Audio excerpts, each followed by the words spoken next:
या न्यूज बुलेटिनचे सहप्रायोजक आहेत गोकुळ.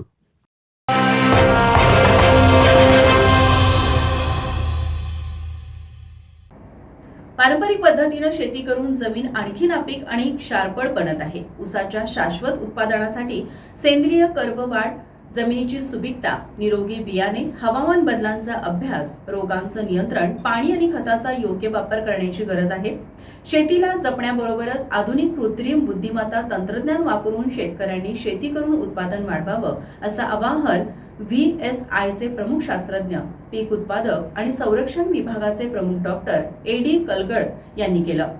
शिरोळ येथील श्री दत्त शेतकरी साखर कारखाना आणि पुण्याच्या महादन ॲग्रोटेकच्या संयुक्त विद्यमानं दत्त कारखाना कार्यस्थळावर शेतकरी मेळाव्यात पूर्व मशागतीचे महत्त्व या विषयावर डॉक्टर कडलक बोलत होते. दत्त उद्योग समूहाचे गणपतराव पाटील यांच्या अध्यक्षतेखाली हा मेळावा झाला.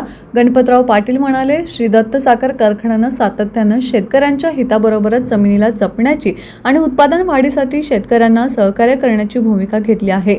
हवामान अभ्यासक पंजाबराव डक यांनी मनोगत व्यक्त केलं. तळसंदे येथील कृषी विज्ञान केंद्राचे वरिष्ठ शास्त्रज्ञ जयवंत जगताप यांचे सेंद्रिय कर्ब आणि त्यांचं महत्त्व या विषयावर राहुरी महात्मा कृषी विद्यापीठाचे निवृत्त शास्त्रज्ञ बाळकृष्ण जमदग्नी यांचे सुपर केन नर्सरी तंत्रज्ञान या विषयावर मृदाशास्त्र कृषी विज्ञान केंद्र बारामतीचे विशेषज्ञ संतोष करोंचे यांचे शेतीमध्ये कृत्रिम बुद्धिमत्तेचा वापर या विषयाने महादन ॲग्रोटेक पुण्याचे जनरल मॅनेजर बिपिन चोरगे यांचं ऊस पिकातील रासायनिक खतांचा वापर या विषयावर व्याख्यान झालं.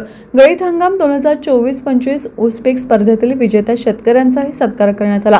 यावेळी माजी आमदार उल्हासदादा पाटील, कारखान्याचे chairman Raghunath Patil, vice chairman Sharadchandra Pathak, संचालक अनिलराव यादव, कार्यकारी संचालक MV पाटील, मुख्य शेती अधिकारी शैल हेगन्ना, चंद्रशेखर कलगी, ऊस विकास अधिकारी AS पाटील, सर्व संचालक, विविध संस्थांचे पदाधिकारी उपस्थित होते.